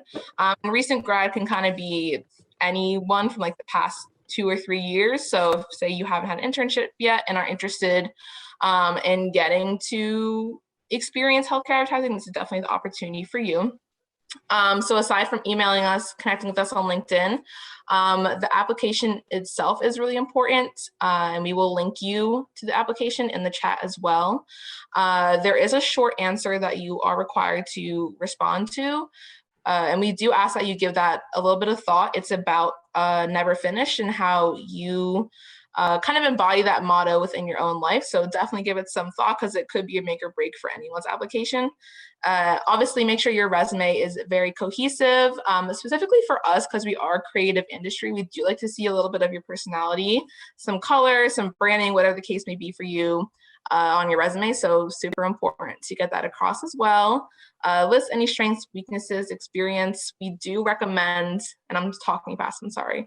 We do recommend a profile section on your resume where you kind of just like break down who you are, what you're looking for, maybe what your top 3 skills are. And then aside from that, that's really kind of it on how to stand out. Definitely just take initiative, have a go-getter attitude. And if you're looking to, get an internship with us, feel free to apply as soon as possible. It closes at the end of January 29th. So we will keep an eye out, especially if you email us. So how to apply, it is online. I believe we can drop, I don't know if you have already, Danny, but the link will be in the link is in the chat. It's boldbeginnings.com, bold-beginnings.com. So you can apply online through that site. You can click on any of the departments that interest you. As I mentioned, I'll go back to the first one. The departments are down at the bottom. That's all we have open. It's literally across the network, across all agencies. So you should not be short of opportunities. So yeah. And you're totally able to apply for more than one, basically whatever you think based on the job descriptions, you have the experience or the interest in, feel free to apply to it. But we do caution against, applying to every single one, because then we can't really know what you're interested in. And it kind of just looks like you're applying to apply. Yeah. So definitely keep it specific to what you're interested in. Yeah, like top 2, sometimes like 3 can be similar depending on what you want to do, but try not to go more than that unless you have like a different cover letter and different reasons for each one. Yeah. So then why the FCB Health Network? Danny and I will take this question together. So I'll start off. For me personally, my favorite thing about the network is the company culture. I'm sure everyone says that, but genuinely, it is a really great and fun place to work. Even though we are virtual, there's been a lot of different opportunities to still virtually connect, remotely have fun with your teams. FCB Health team dynamics is also probably what we interview for as well. So we want to make sure you're going to be a culture fit. And a fit within your specific team. So FCB Health really does consider you as just as outside of a professional, as a person as well, like what your personality is. And I think that definitely ties into kind of how the teams work so well together. You're working with this team 8 hours a day, so you want to make sure you guys are going to get along well. So the network as a whole is just a very, laid back, like when we're in the office, you usually wear like jeans. I had a uniform of jeans and flannels the entire time I was there. So obviously it's like a dress for your day kind of place. So if you have a client presentation, obviously you're not wearing a flannel, you're wearing like a business formal outfit. So But like outside of that, it's a very casual, like laid back place. Advertising in and of itself is fast paced, but you know, there's always a good work-life balance between, you know, working and you know, getting out of work on time. So obviously there are days when you will be working longer because maybe you have a client presentation due, maybe you have a deliverable you have to get done, whatever the case may be. But as a whole, SUNY Health Network really prioritizes their employees, not just physical health, but their mental health by having a really, you know, nice work-life balance. They provide different opportunities and different things for you to pursue. There's a lot of career mobility, a lot of different things that, you know, are kind of great about the network. But Danny, I don't know if you have anything else. Sure. So echoing off of that, completely agree with everything Kayla said about the culture. I'll just add that we have a very big emphasis on learning as you go. So just like the internship program itself, or even just full-time roles, it's all about developing your skills, learning from both your team and from the different resources that FCB Health offers. And so it's a great way to really get your foot in the door and kind of know that if you don't know everything at first, it's okay. As long as you're interested in it and you're willing to learn, that's like what's important, which I think is super important in both an internship and an employer. And on that note, this is a really good internship for recent graduates, if anything else, just because we work really hard to place interns at the end of the summer. For example, we had like 54 interns last summer, with 17 of those being recent grads. And of those 17 recent grad interns, we hired 13 of them. So it is a great way, depending on need, obviously, it's not, we don't always have all those positions open, but it is a great way to get your foot in the door and to hopefully be able to interview for those full-time roles after the fact. Oops. Okay, that was it. So we want to leave it open for questions now. And yeah. I see a couple in the chat actually. Can we apply for something that is not necessarily our major's focus? I am a communication science and diseases major, but I am also interested in media. Definitely. Yeah. You can definitely apply. Just, you know, suggestion is to have a short answer or cover letter that touches on the fact that even though it's not your major, you're interested in it for X, Y, and Z reasons. If I have rising junior credits, but I'm a first-year student, may I still apply? So I guess as long as you're graduating by May 2023, you can apply. But if you'll be graduating after that, we just suggest to wait till next year. Do you guys want me to read the questions to you, or whatever works for you? Yeah, that might be easier. Yeah, that would be so much easier. Yeah, Sorry, yes. Yeah, of course. Of course, I want to make it as easy as possible. So I think the next one that I have is, so you answer the question, if it's really not your major, but your interest, you could still apply. You guys said absolutely, just kind of talk about that right in your application. So I think that if you can just clarify, so the internships are with an organization, so they're not going into healthcare facilities, but you're partnering with healthcare. And if you could just expand on that. Yeah, so in terms of kind of how the agency and the network is set up, we do advertising for healthcare not for, but to healthcare professionals and to patients. So we could be advertising anything from a pharmaceutical drug to different biotech to maybe an injectable, different medications, whatever the case may be. And that could be either directly to a consumer, so to a patient like you and I, or to a healthcare professional, so doctors, insurance companies, hospitals, whatever the case may be. So we're not actually like a healthcare facility. Obviously, people who have healthcare backgrounds sometimes come and work for us, but as a whole, we are an advertising agency. Absolutely. Does that help? Yeah, I think that clarifies. And I think this is still a great opportunity because students or interns get exposed to the medical in that capacity. Oh, definitely. You definitely get insight into it. And we do have different departments too for. Excellent. Yeah. And something that I also really loved about your organization is that it's not just those that are interested in marketing necessarily. There are so many other opportunities. I saw like HR, some roles that are similar to consulting. So a lot of different. Yeah. And we find that people with medical or healthcare advertising or life science backgrounds tend to gravitate towards med ed, which is medical education, scientific services, medical strategy, content creation for health education, patient literacy. There's literally so many different things that you can do with a medical background within our agency. So you don't, like, it's like the business side of healthcare. So those with a health background tend to gravitate towards it if maybe they don't want to go pre-med, maybe they don't want to work in a hospital, whatever the case may be. Awesome. And a student did ask, can you talk a little bit more about the medical education department, what that looks like? Definitely. Go ahead, Danny. So when it comes to medical education, a lot of that is just, first of all, doing research and helping with the data of a product, but also being able to talk with different teams about simplifying the medical terminology and the science behind things and making it into terms that an account manager, creative, or strategist could take and work with. It's a lot about taking the medical and teaching other people in the agency about what that actually means on a regular person standpoint. And when it comes to what you would need on your application for that, medical education typically is someone who has either research experience, who has writing experience, and definitely very good communication skills. Great, thank you.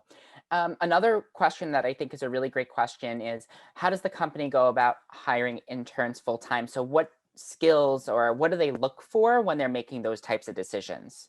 Yeah, so firstly and foremostly, every intern gets evaluated throughout their time in the program. So we definitely take that into consideration. Their mentors complete 3 evaluations for them. We consider that review, and then we do try to get every intern a full-time interview. So basically we find the entry-level needs at that point. We send out the interns that are eligible for a full-time hire, who have good reviews, and send them out to these hiring teams. They interview, sometimes they'll ask for a recommendation from the campus team, from their actual brand team that they worked with during the summer, whatever the case may be. And then pretty much, usually they get hired just based off of the fact that they have experience, they did well, and are willing to commit to healthcare advertising, which is super important.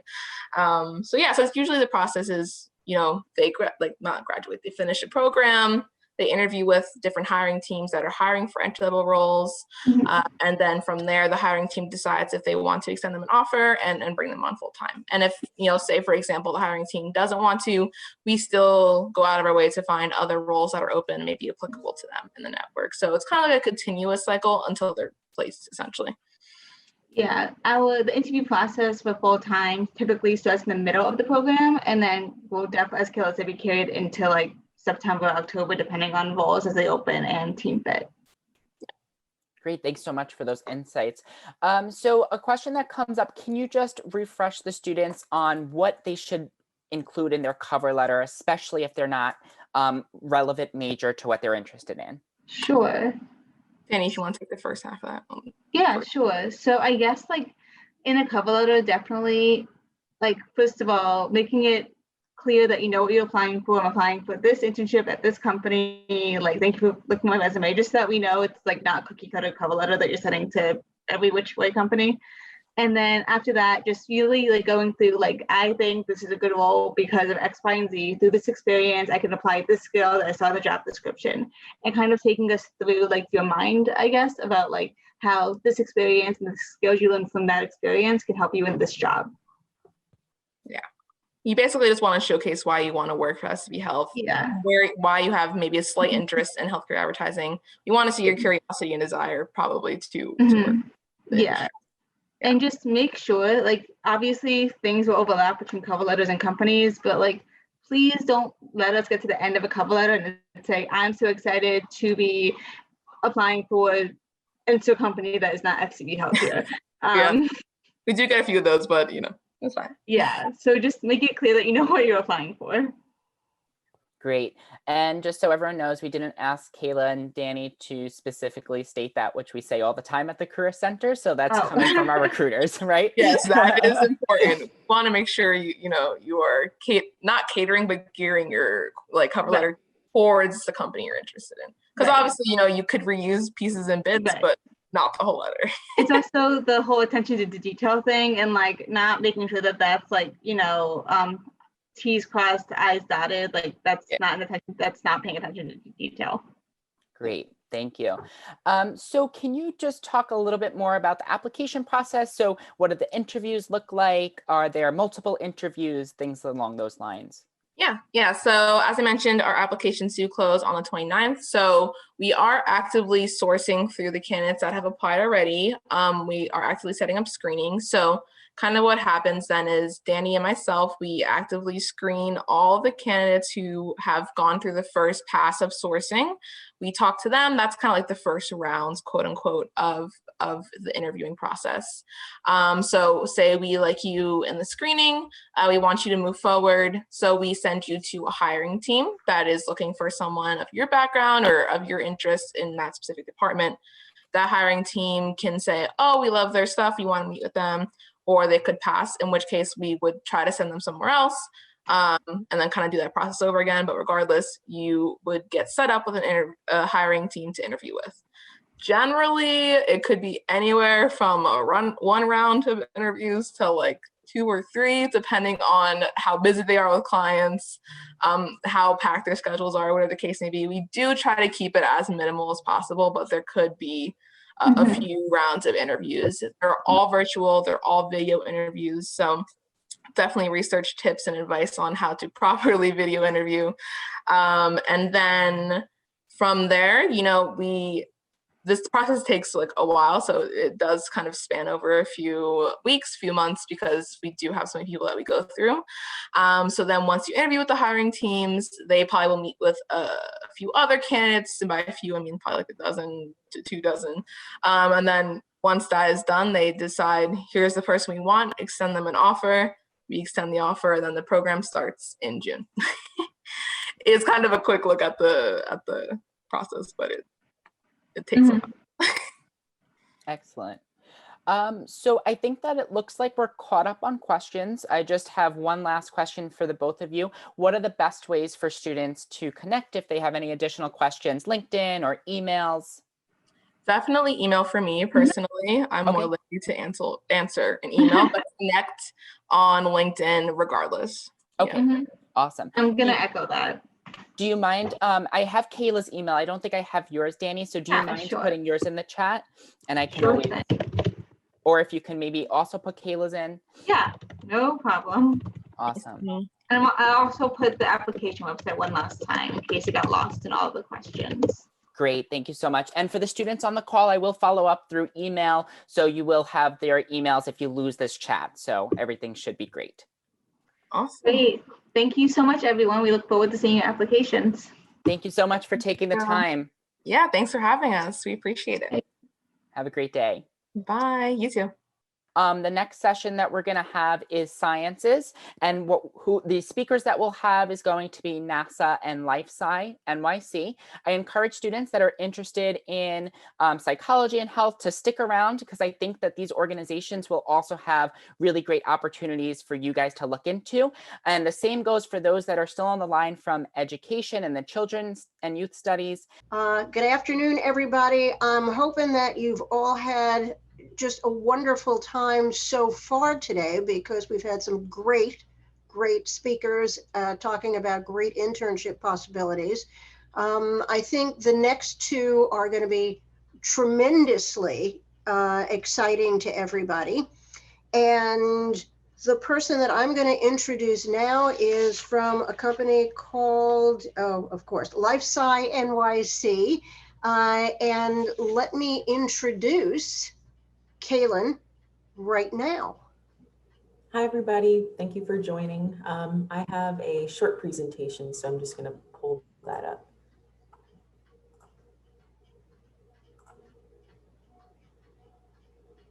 There we go. All right. There we go. So again, welcome. Thank you for the intro, Paula. Just to give some background about the program. Actually, before I give background, I just am curious what you all think of when you hear life sciences. So if you could put in the chat what comes to your mind, what types of jobs or what subjects, what do you think about when you hear life sciences? And we'll get back to that in just a moment. So while you're answering that question in the chat, just some background about our program. We are a piece of the New York City Economic Development Corporation's 10-year, $500 million plan to grow the life sciences industry in New York City.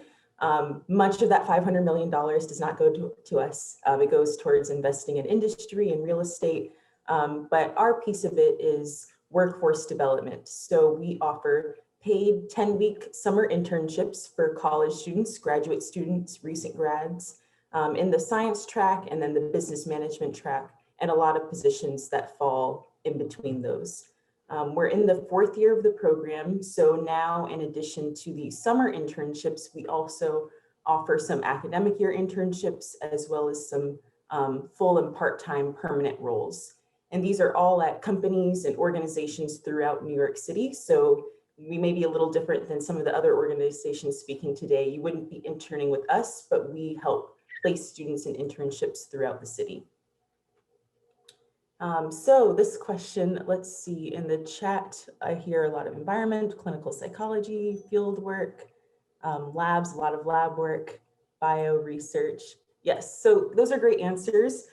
We choose to define the life sciences broadly. So many of us think about research, labs, biology. We may think about, especially with COVID, we may think about the major companies in life sciences, the pharmaceutical companies working on drug development. But we also have many companies and organizations working on creating medical devices. All of our hospitals and healthcare workers are part of the life sciences environment, anyone working in patient care. We also have many, especially startups working in the digital health sector, anywhere from software supporting a hospital to a Fitbit or wearable device tracking your health.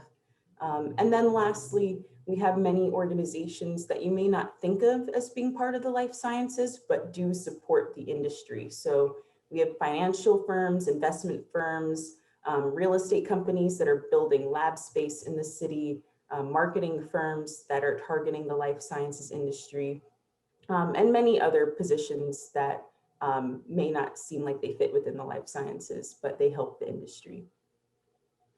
So here's just a brief overview of the companies that we worked with this past summer to place interns.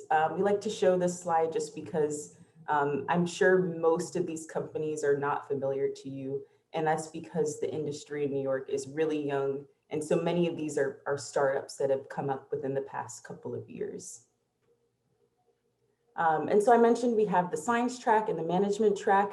These are just to help organize you in your mind about what kinds of positions we offer, but there's definitely overlap between the two. Some positions fall outside of this. We have some positions that are more education focused, but this is to show that we are open to not only biology majors, but anyone from a business background, really any major. If you are taking computer science, there are definitely many positions available to you.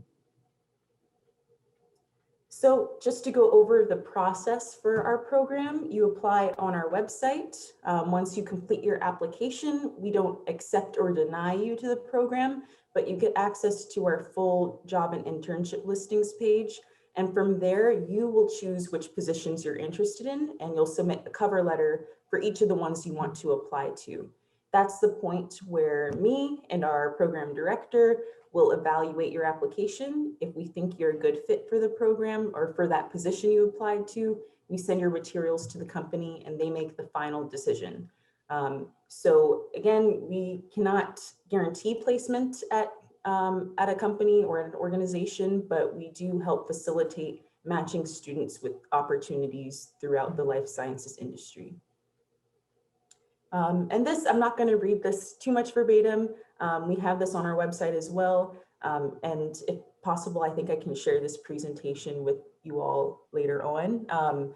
But just some things that we're looking for is resume, personal statements, an optional video, transcript, and then just places where you can list any extracurricular activities, GPA, that sort of thing. And then on the other side of the screen, we have how we're evaluating you to see if you're not only a good fit for the position you're applying for, but also we want to see how much effort you put into your application and whether you're truly interested in working within the life sciences. Oh, and at the bottom, just a disclaimer. So if you're applying for anything that's not a summer internship position, you won't have to complete the same extensive application, but more instructions are in the application. And you can ask questions about that also. So just to talk about what it's like to work in an internship, because we're placing students in so many roles throughout the city at all these different organizations, there is no one internship experience, but some of the things that you'll get to do before internships start in the summer, we have a 3-day boot camp, which is just a great way for all of our interns to get to know each other, build a network amongst each other. And then we also have some professional development workshops, career panels, chances for you to meet industry leaders within the life sciences. And this happens 3 days. For this coming year, it'll be May 26th to 28th. And then summer internships will be from June 1st to August 6th. There is some flexibility if you need, but those are generally the dates for our summer internships. And then we have some programming in the evenings at the end of your internships, just other chances for you to get to know the other interns, and then to just, fully dive in and understand the ecosystem of the life sciences in New York City. Of course, I'm sure you can tell which event is which photos are from an event this past summer versus previous years. Many of our internships are remote. There are a couple in person, and then hopefully by the end of the summer, depending on vaccine rollout, we'll have a chance to meet some of you all in person. But if not, we had great summer programming virtually this past year. So that's the end of our presentation. We'll go into some questions. I just wanted to highlight a couple links. So we have office hours, which are just 10-minute one-on-one appointments where if you have any questions more specific to your application after this, you can sign up for those office hours and speak with me one-on-one. And then also we have a meetup group where we post notification of events in the life sciences industry that we host. There are just occasional events every couple times a year, but you can subscribe to the meetup there to get notification. And then the top link is just to our website for more info about the program. And again, if you have questions later on, feel free to email us internships@upperweststrategies.com. It looks like a really vague email, but it only goes to me and our program director. So we will definitely get back to you. There is so much that goes into the internships you have. Refresh my memory. First of all, are these only summer or are these during the rest of the year as well, Kaylin? So we have internships for the rest of the year. Our main program for the past several years has been the summer internship. So that's why that's the more comprehensive application with the personal statements. But we do have some academic year internships as well. Okay, because one question we have is it possible to find opportunities for this spring? Yes, we do have a couple positions that are looking to hire someone February, maybe a little bit later. If you were interested in a spring internship, definitely get your application in as soon as possible. But we do have some roles that are hiring for the spring. Okay, that is good to know. Are recommendations mandatory for applying? Yes, that's a good question. So we do have a recommendation form that's mandatory. And it's just something where we ask a couple questions of your recommender. If you have someone who's already written a recommendation letter for you, they can copy that text into it. And then just who we're looking for, it doesn't have to be a professor. If it is, it's great, but you can also ask supervisor, someone you worked with, a clergy person, a mentor, just as long as it's not a close friend or a family member. Excellent, thank you very much. Does LifeSci offer any entry-level positions for the sake of a student gaining some more experience in a lab environment, let's say? Yes, we do. I think we have maybe a fewer lab positions this year, mainly because of COVID and the nature of things being in person, but we do have a couple lab positions posted now, and we should have more for the summer. I'm not sure if the question is looking for entry level as in like a full-time role, but we do have a couple of those positions in addition to internships. Excellent. Is there any age requirement, Kaylin? A former employer who was here said that they would accept people from 16 to 21. Any age requirement for your internships? Ours is 18 and older, but other than that, no age requirement. For summer internships, we're only open to those who have graduated in the past year. So if you're applying for this summer, then you had to have graduated spring 2020. But for all of our academic year and other positions, those don't have any grade level cap. Okay. So that is wonderful too. How much is the pay for your internships? That's a great question. So they're all at least $15 an hour. Many of them pay more, especially depending on your experience, but at least 15. Okay. Can any of these internships lead to full-time positions or part-time positions that extend after the actual internship? Yeah, that's a great question. So in previous years, we've seen between 40 and 50% of our interns get offers to continue. It's definitely not something that's a guarantee, but it does happen almost half the time. Okay. What makes a standout candidate who is for someone who is interested in roles with LifeSci?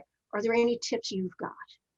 Yeah, so I mentioned some of the pieces of the application we're looking for. I would say some areas to really pay attention to.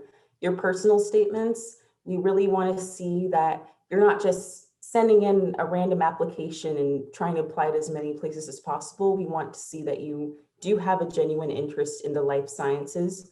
So if you're a computer science major, talk about why you want to use those skills for the life sciences. If you're a bio major, talk about why you were interested in this field. Whatever is true to you, if it's a personal experience or not, it's going to ring true to us. And then additionally, cover letters are really important. Oftentimes students overlook them. I know some jobs, people say cover letters don't matter, but they definitely do matter for our positions. It's a really good chance for you to show how the skills on your resume are transferable to the role you're applying for. And in our application, we actually, as you go to submit a cover letter, we have a cover letter guide. I know it's overlooked by many of our applicants, but definitely if you are new to writing cover letters, check out that guide. That'll help you. Okay, yeah, we know that most potential employers who want a cover letter usually say in their job posting, you know, please send resume plus cover letter. So you would suggest that everybody send a cover letter as to why you're looking for that particular position? Yes, well, the cover letter is a required piece, so that's how we know what role you're applying for. But oftentimes, I think students will submit a really generic paragraph or a few sentences, but really make sure that it's unique and addressed to that specific position, just so that we know you are genuinely interested in that role and the hiring manager at that company knows that you're passionate about the work that they're doing. Excellent.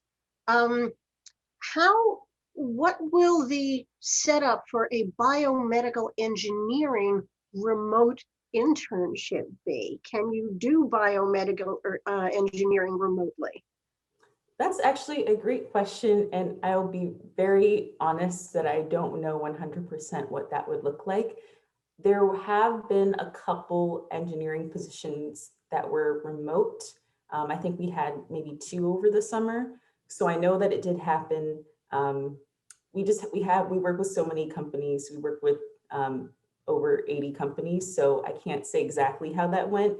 But that's definitely something, if you have a specific question about a role we have posted, we can ask that company more follow-up questions if you're concerned about that.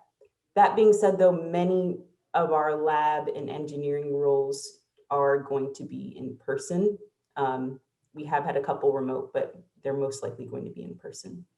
Okay, but obviously, if you're going into biomedical engineering, that's going to be one very, very clean environment. So I don't think you're going to have to worry about contracting anything there. Going to be covered from head to toe. How many weeks are internships, allowed or do you have throughout the academic year? So our summer internships are the ones where we have the dates for 10 weeks. Everything else is up to what the company is looking for. So what we've seen so far for academic year internships, they're looking for someone to work for a semester or 6 months. Now that we're into the beginning of the second semester, probably just semester long internships. But that's again, something that if you have dates that are hard cutoffs, I know generally our companies are pretty flexible if they're interested in hiring you. So you can definitely bring that up in an interview. Okay, great. So there's no set number of hours. The hours go according to what the employer themselves need, the employers themselves. Yeah, and the job descriptions typically list if they're looking for someone for 10 hours, 20 hours, if it's full-time only. So that'll be in the job description too. Okay.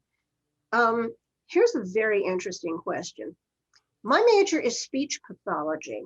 Do you have any internships for somebody who's going into speech pathology? What would be a transferable internship? We don't have any that are exactly geared to speech pathology. The connections I'm seeing are something that's more on the provider side or using maybe psychology skills. We have had some education roles. So if you have, a general understanding of biology or chemistry, and you'd like to work with younger students, we do have some roles that may be a fit for you then, but nothing that's strictly speech pathology, unfortunately. Okay. Interesting though that you mentioned psychology, because the next question is, are there any internships pertaining to psychology? Yeah, so the psychology connections are typically companies looking for a marketing role. We don't have a lot of, we don't necessarily have positions that are in, a psychiatrist's office or, in the direct provider sense in terms of psychology. But I'm trying to think of where we have had psychology majors have internships. We have had are there some any companies, some startups that are working in the mental health sphere. So you won't necessarily be, interacting in the therapy section of the company, but you would get exposure to that company. Excellent. Thank you very, very much. Are your internships, excuse me, open to students that don't live in New York City or New York State for that matter, if they're in Jersey? So we are only open to if you're not in New York City, if you attend school in New York City. So I'm assuming all of you go to Brooklyn College or have graduated from there. So in that case, you're eligible. But if you have friends who are interested in applying, they have to either go to school in New York City or be from New York City going to school anywhere. Okay, and not necessarily CUNY schools? Yes, not just CUNY. Okay. I do love CUNY students though, but not just CUNY. Thank you. Are all the companies who work through you based in New York? 99% of them are. We've worked with a company that had lab offices and centers in Long Island, and we may be working with a company that's in New Jersey, but commutable. But other than that, all of our positions are in New York City. If you don't have any kind of experience in any of the fields listed in that wonderful slide you had, which gave both the health related and the non-specific health related, no experience in that, can somebody still apply for an internship? Yes, definitely. And again, we showed that to give you more of a summary to show what kinds of fields, what kinds of subjects are applicable to the internship program, but we are open to all majors. So if you have an interest in working within the life sciences, then you may still be a great fit.